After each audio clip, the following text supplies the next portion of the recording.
His Excellency Mr. Nana Addo Dankwa Akufo-ADDO, the President of Ghana, presided over the Merck Foundation Annual Conference, the 6th edition of Merck Africa Asia Luminary, and led 10 African First Ladies and 25 Ministers of Health, Gender, Information and Education, in addition to more than 1,000 healthcare providers and academia from 60 countries in Accra, Ghana, to define the interventions to build healthcare capacity in the two continents.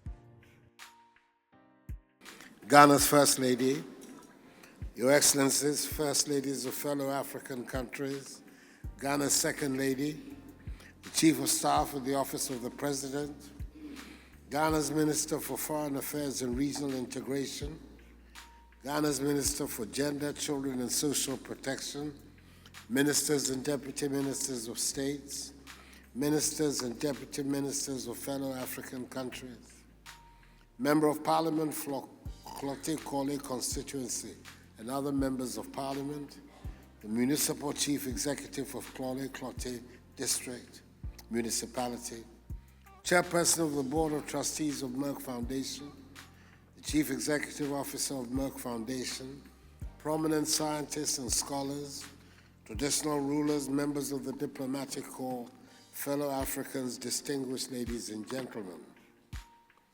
It is with considerable pleasure that I join you for the 6th edition of the Merck Africa Asia Luminary and the 2nd anniversary celebration of the Merck Foundation, both of which are being held in our capital city of Accra, a city with a well-deserved reputation for its warmth and hospitality.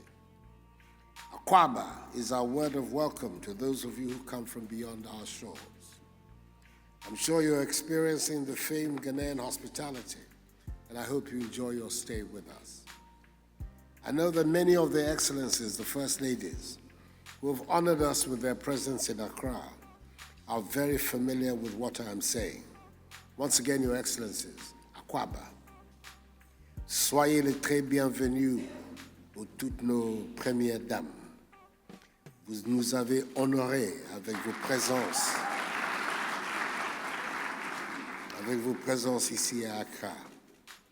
I thank the Chief Executive Officer of the Merck Foundation, Dr. Rasha Kelej, for the invitation to be here and deliver these brief remarks, an invitation which was handed over to me personally by my beautiful Rebecca, Ghana's First Lady.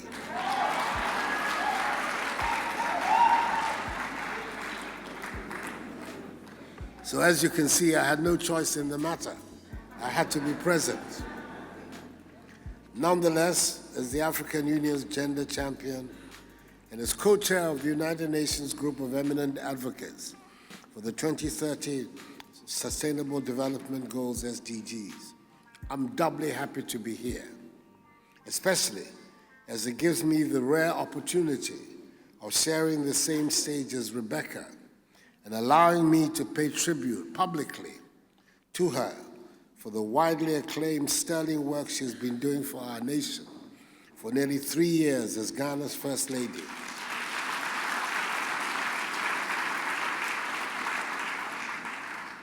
In culture, education, health, and the advancement and protection of women and children.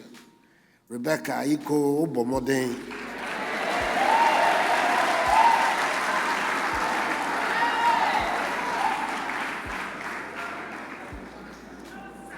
The goal of the 2030 UN SDGs is to promote global development that, as they say, leaves no one behind.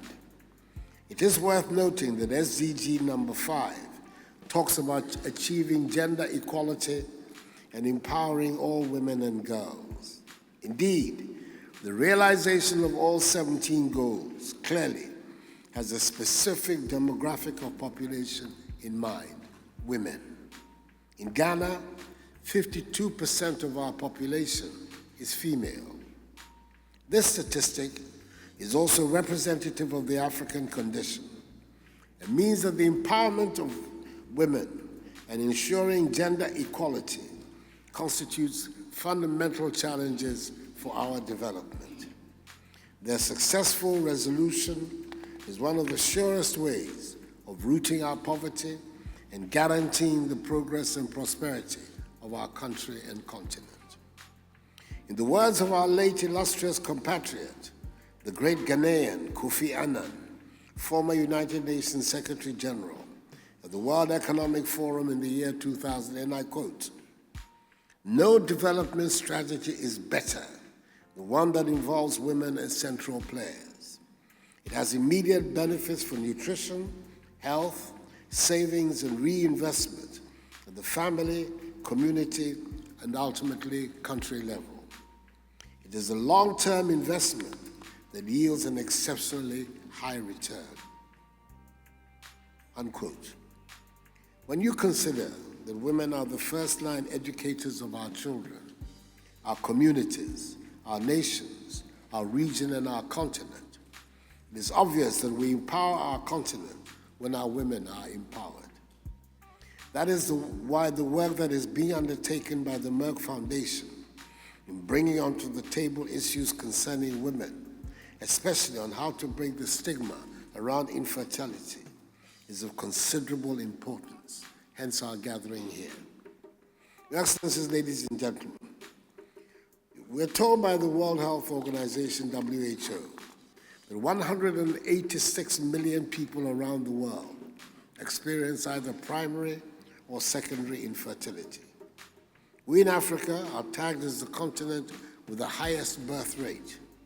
And some countries in Central and Eastern Africa are also described as, quote, the infertility belt, unquote, of the world. WHO tells us again that even though infertility in men is the cause of 50% of cases of a couple's inability to conceive, the economic, psychological, and socio-cultural burdens, quote, fall disproportionately on women, unquote. From being abandoned, depressed, humiliated, insulted, maltreated, and stigmatized, women suffer the most. Statistics tell us that in Côte d'Ivoire, for example, 26% of infertile women, compared with 3% of fertile women, have never been married. In Ethiopia, it is said that 85% of childless marriages end in divorce in 5 years. In Tanzania, quote, a childless widow may not inherit her husband's wealth, unquote. In South Africa, a survey conducted revealed higher levels of anxiety, depression, and anger amongst infertile women. In Ghana, a woman who is infertile risks being treated as an outcast and having her marriage ending.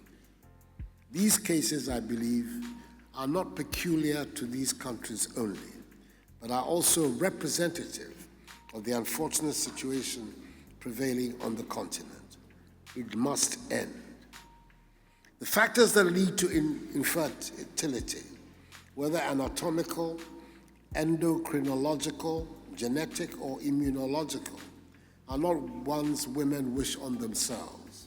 Yes, there may be other factors, such as infections to the reproductive system and poor health practices, which are preventable and may result in infertility.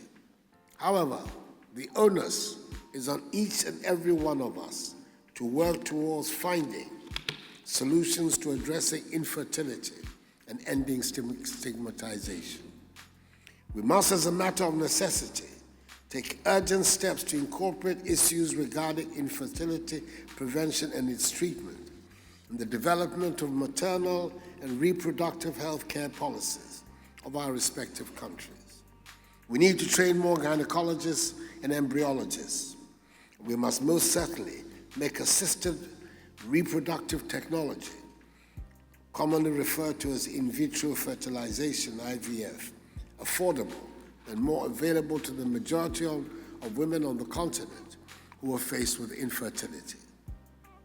While we work towards confronting issues of infertility in Ghana, we're also raising awareness on disease prevention and improving access to quality and equitable health solutions.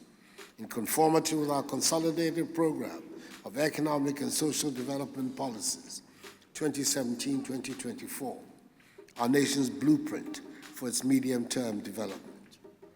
we're focusing on the prevention and treatment of non-communicable diseases, NCDs, such as hypertension, diabetes, sickle cell, asthma, and cancer, which are estimated to account for more deaths than those occasioned by communicable diseases in Ghana.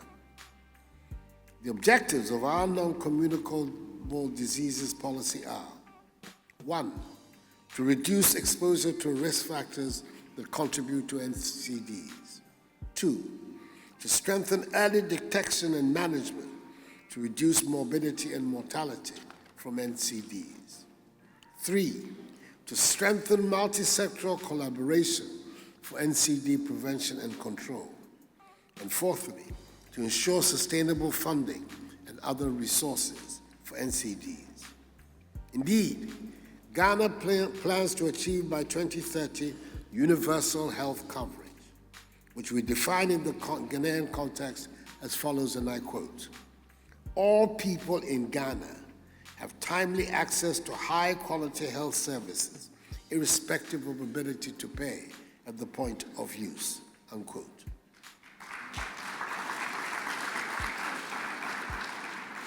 Working with the Novartis Foundation, we're piloting the use of ICT innovation in the management of hypertensive patients. Through the use of ICT, patients receive SMS messages on treatment and adherence support, refill reminders, and healthy lifestyle messages on their cell phones. These have resulted in significant reduction in systolic and diastolic blood pressure after 6 months follow-up. We believe the employment of innovation will be an effective way to achieving the SDG targets on non-communicable diseases and will also be relevant in finding solutions to issues of infertility. Further, through our medical drone delivery service, the largest in the world, we are guaranteeing the delivery of essential medicine, blood, and blood products to remote communities across the country. As was agreed upon during the 73rd United Nations High-Level Meeting on Non-Communicable Diseases in 2018, we are determined to promote greater policy coherence and coordination through whole-of-society and health in all policy approaches. We commit to working with institutions such as the Merck Foundation and promoting public-private partnership to scale up the implementation of innovative solutions. Our goal is to establish in our country a strong, accessible healthcare system of world-class quality, which will guarantee the health and well-being of our people.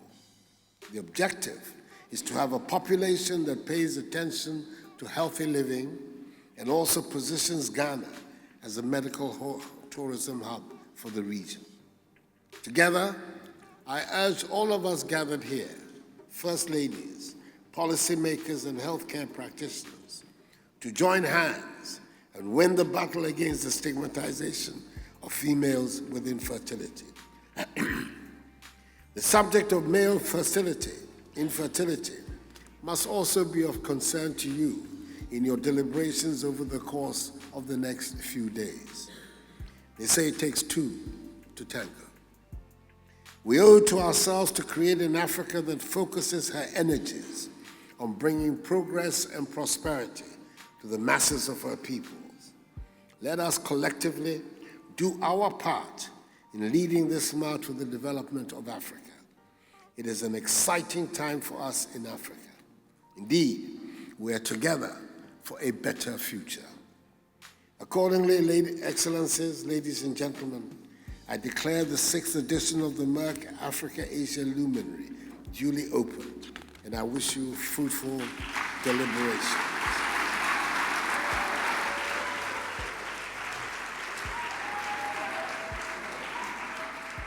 May God bless Mother Africa, the Merck Foundation, and us all. I thank you for your attention.